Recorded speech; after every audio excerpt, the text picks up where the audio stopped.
Hello folks, it's Kikoskia here, and welcome back to Let's Play Pillars of Eternity. And we left off, we are now in the patient section of the Sanitarium.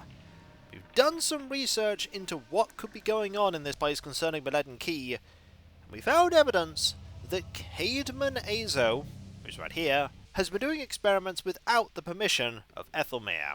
We've confronted Azo, now have access to the North Ward, where we're going to find someone that hopefully I'm here. will give us the answers we need. This part of the Sanitarium is a lot rougher around the edges, a lot more dingy, a lot less welcoming, almost like dungeons we've explored in the past. But hopefully, the people here can get the help they need. There is someone here just messing around with the wall. We're going to explore a little bit. There is a flesh construct standing guard just in case something happens. I really hope nothing happens.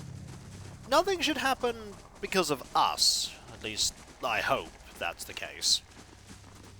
The North Ward might have some people there that won't take too kindly to our presence, but we're going in. And I'm going to close the door behind me. There's one person we're looking for. Is this my face? Tell me! Oh, the pig has opened the door. Let us close the door.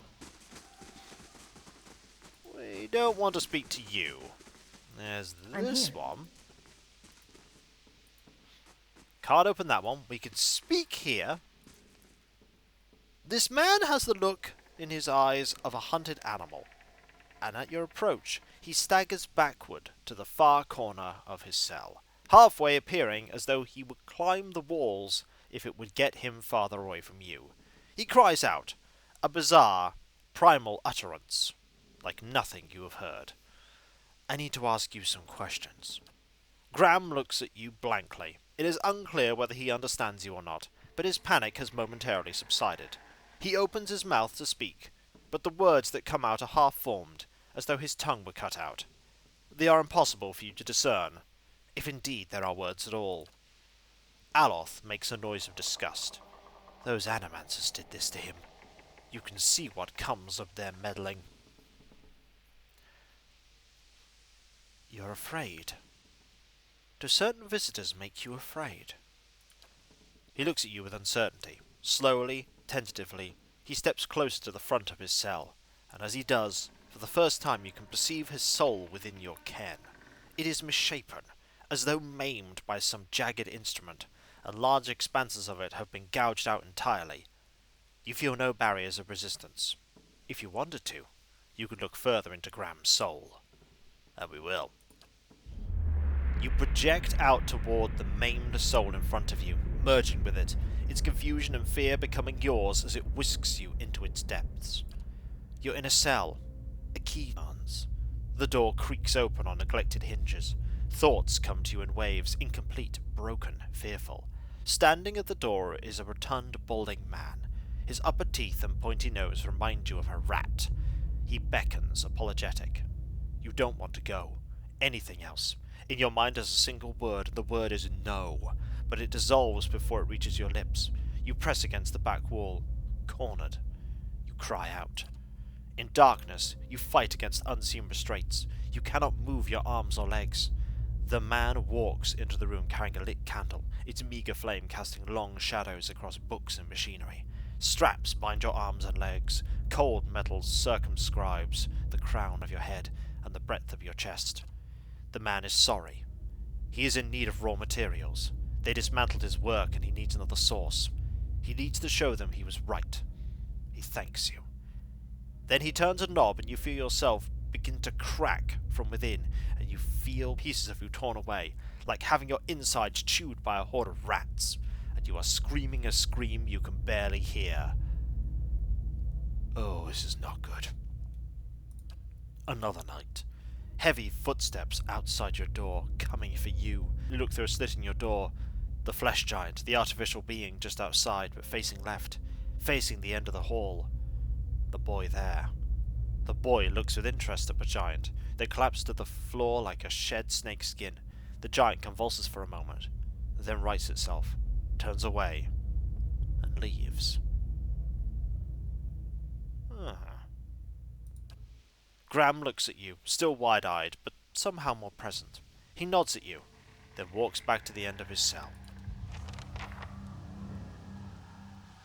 Yeah, I need to speak to the patient at the end of the hall. Something weird is going on. Poor people.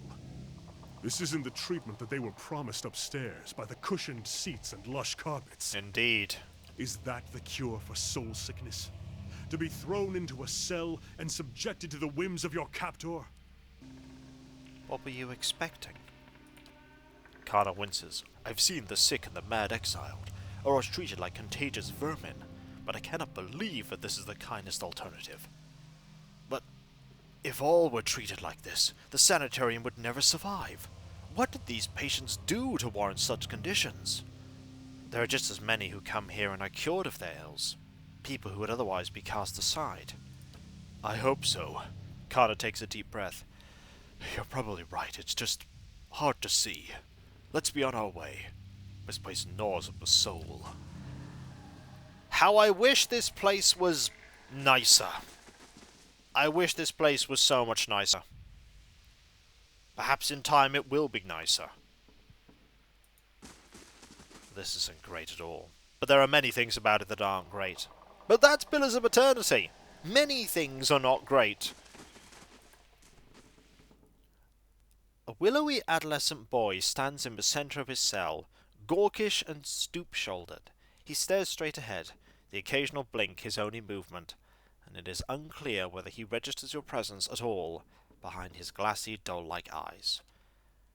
In his state, the barriers between your soul and his are thin and porous, easily bypassed if you should wish it. Let's reach out.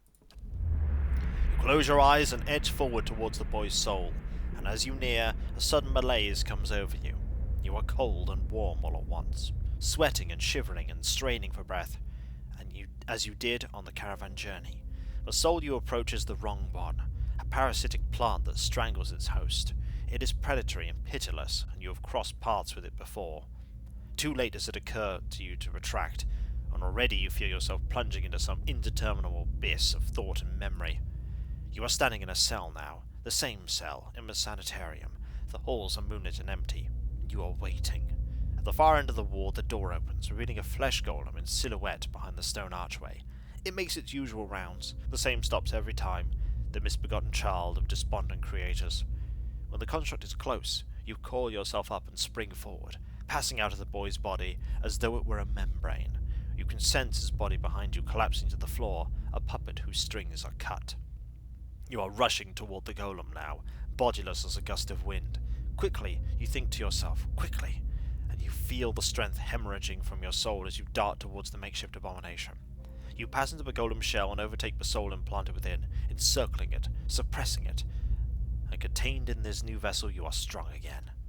You step heavy-footed down corridors unheeded by the other constructs and scrutinized only by the wary, untrustworthy eyes of the mad, coming at last to an office piled with books and scribbled papers and the perverse implements of animancy. You set your oversized hands upon a large machine, a nest of globes and tubes and coils in the center of the room, and go to work, bending wires and unsettling alignments. Your surroundings are pulled past you, or perhaps you are pulled past them, and they dissolve into a blur. When they settle into place again, you are outside on a clear day, standing in front of a crowd, stacked high above you on a tiered seat of an amphitheatre. You are acting for the crowd, standing deliberately still, but this is no play. A balding man with rodent-like features is strapping you to a machine, the only one you have tampered with. You see your arms for the first time, short and fleshy, unmistakably those of a little girl, but this body is not truly yours. Your mind still holds the same determination, the same hard-heartedness as before. The body itself is cold and vacuous. And like the others, this one has no soul of its own. The man speaks, the crowd applauds with an enthusiasm worthy of a hero's entrance. "Bear witness," he says as he pulls a lever. The machine shivers and sparks, and a bead of sweat rolls down the side of the man's brow. The crowd's apprehension quickly gives way to awe as a crystal globe fills with a radiant mist that casts the entire theatre aglow. He opens a valve and the glow crawls to a tube along a length of copper wiring that runs to a set of electrodes beneath your armpits. You feel nothing when it reaches you, as it should be, for you have been leading his work astray periodically for some time, altering notes and settings and playing puppeteer for Hollowborn, but you make it look how people would expect it to look when a body is infused with a soul. In a moment, the machine goes dark and the man unstraps you, eyeing you with a scientist's concern. He looks back at the crowd. "Behold!" he says, but there is obvious hesitation in his voice. Slowly, you take a plodding step forward, then another, and another. You look up at the man, giving him the eye contact of which no Hollowborn is capable, and the crowd gasps. The man looks relieved. "How do you feel?" he asks at a volume meant for the crowd. And this is the moment. At the top of your lungs, you let out a piercing shriek. The man comes towards you, his hands outstretched, but you run the other way, back to the machine. With all your strength, you drive your head into the crystal globe, and it shatters, streaking your head with warm blood. You drive your head down onto the surface of the machine again and again, drawing panic screams from the crowd, and by the time the man reaches you, your body has already ceased proper function and merely twitches on the ground cold. Satisfied, you depart the corpse in search of another unsuspecting host. Who could put their faith in animancy now? You are pulled again from your surroundings, transcending the boundaries of memories and lifetimes, deeper and deeper past betrayals and murders and lies upon lies that form a thick webbing of plots beyond mortal comprehension. You settle at last on a room you have seen before, expansive, with a tall device encasing an Ardra monolith at its center. The room is filled with people, and all the people will look at the device. You are yanked suddenly back into reality, and the once catatonic boy in the cell is looking directly at you, calculating. There is no mistaking now that it is the soul of the man who caused your awakening that gazes out from that burrowed husk. A watcher. You made me into a watcher. I need you to undo it. Is that so? He makes no effort to hide his disinterest, but he continues to search your eyes. He makes a slight grunting noise, and his eyes soften in an instant, and it seems for that moment that he recognizes you. He opens his mouth to speak, and seems to think better of what he was about to say. His jaw tightens. I know your look. You hunger. Hunger for answers that elude you. It gnaws at your soul. It usurps your reason for being. You are like everyone. I will help you let go. He dodges backwards with startling grace, putting himself out of reach. On his face there is no malice, only the dispassion of a farmer putting down a sick animal. Then suddenly, he slumps forward.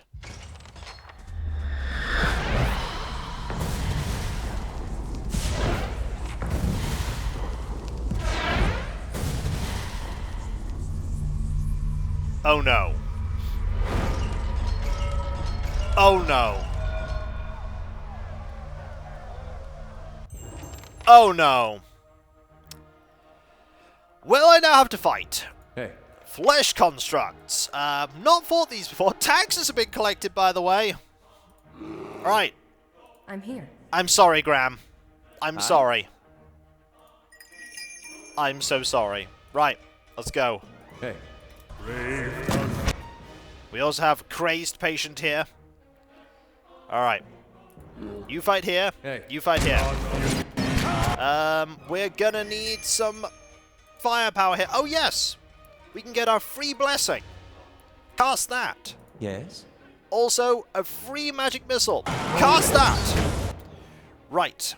So that's done. Now, I need you to use this here. Take out the golem. Golem's gone. Right. Take out the crazed patients. Hey. You're fighting here. Following your lead. I need you to shoot here. Never spoke to Idleman. Oh, Batixa has spells. Right. We need to deal with Batixa. Okay, and don't want that. Hey. Your thoughts must flow deeply indeed. Yeah, you're low on that. Okay. I'm You're here. out of spells now. Good. How? Oh, you're out. Hey. That is unfortunate. I need you to knock down Idleman. Following your I need you lead. to switch to your sword and have at thee here like this. What? Need you to do that. You can switch to this. How bad? And I don't feel like using that, but I do feel like using this here on you. Okay, you're gone. Switch back to the crossbow, and we need some distraction of worms. Oh, never mind. We've won. I get the feeling that... Yeah, I get the feeling there's a... Yeah, there's a lot of bad stuff happening now. I think all of the flesh constructs are going to be aggressive. This is a shame. Right, switch to the gun. See if we can save some people. That's my hope. My hope is we can save some people. And quickly. Get a bless going here. Gotta get used to using this bless. Gotta get used to it. Okay. Get some blasts here. Like that. And we are nearly done. A few more shots. There we go. I'm here. Alright. Let's press forward. And... Oh... Yeah. Yep, you're aggressive. Hey. They're all aggressive. Well, let's go. Yes? Get a magic missile hit. That's for my friends. Oh, there's another one coming. There's another one. Okay, let's get this here. We should be able to defeat you. Yep, you're gone. Excellent. Aye? Get this here, please, if you would. Here we go. Stand together. And we could use this, but I think by the time we've used it, this fight will be over. Is it over? Yes, it is! I really... Oh, no. I really hope they're all not dead here. Okay. You are... here. What happened to the guards? I hope the constructs haven't gone upstairs. We've got to clear this place out of all the constructs. Clear them out. Ah! Are you okay? Yes, you are. I'm here. That's something. What have you done? You've been experimenting on patients against their wills, mangling their souls. I've witnessed it with my own eyes. Azo's face drains for what little colour it had. How could you possibly? Look, it had to be done. Ethelmere and the others, they took everything from me. Everything, when I was this close. I had to know where I failed and why.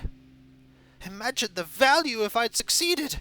I had something that could make all those hollow infants into something like a real person. And with a few more patrons and a few years' research, who knows? No one has come that close with the legacy. That's why I have to continue. Why I have to risk everything here working in secret. That's why you have to lie to Ethelmere for me. Tell him you've cleared me of all suspicion. We'll see. I trust that you'll do what's right for Deerwood. Don't hold everyone accountable for my mistakes. Aloth shakes his head, scowling. The same fools responsible for the cruel salvation thought they'd solve the problem too. A few years of study in a research lab doesn't give someone the moral authority to tinker with souls. We're definitely telling Ethelmere what's happened. We only said we wouldn't expose him there and then, because if we had, he'd have attacked us. There are a few more golems down here, aren't there? Okay, there's not one here. There are a few there. We haven't been down this part. Oh, there's one. Hello. Hey. Might as well slay you. Yes? Might as well slay you. Get a magic missile off. Get this off. Your Get thoughts this must off. flow deeply indeed. Like so. Following your... There we go. We can get a lot of damage off really quickly if we want to. A lot of damage. Oh, there's something to loot here. Grab that. Okay, is there anything else here? There's a box. Oh, there's also this. Oh, there's also Hey. a flesh golem. Really should have seen that coming. They're quite slow though. They're quite slow. So, do that. Yes? Shoot you. How may I help? Magic missiles you. What? Bless you. And then we'll just have at me. Shouldn't take too long to finish you off. And there we go. Taken care of. So we have this. That just has some lockpicks. I'm here. And anything over here? There's an office. We should check this out. Ah, this counts as stealing, I'm apparently. here. We also have a lot of things that are the Morning Circle. A secret society of animancers. Ah, we'll have to assign someone to that in a moment. I'll take this money, for sure. I'm here. And I think we've explored, yeah, pretty much everything. Pretty much everything. Hopefully, nothing bad has happened here? Oh. This floor is completely empty now.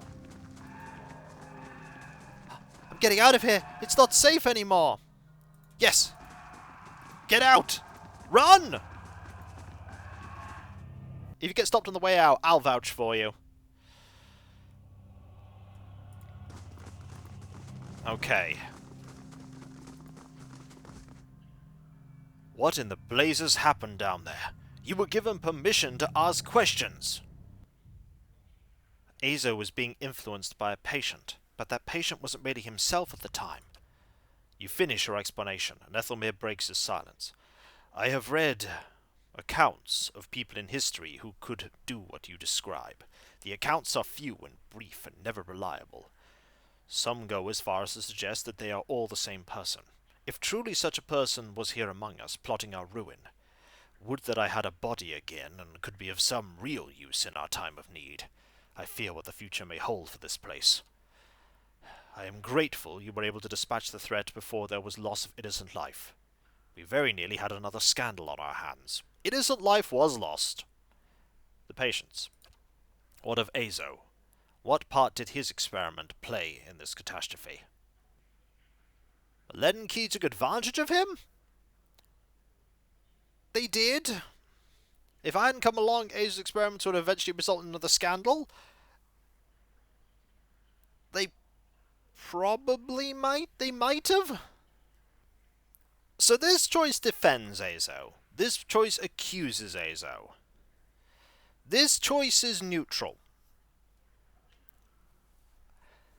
And Azo is doggedly committed to proving that his methods work, even if it destroys people in the process. As much as Azo is trying to help people, he should have been doing it with Ethelmere's consent, with the oversight of the Sanitarium, and with caution. But he refused to do this. If I hadn't come along, Azo's experiments would probably have resulted in another scandal. At the worst possible time. Say no more. Caedmon Azo is no longer welcome at this facility.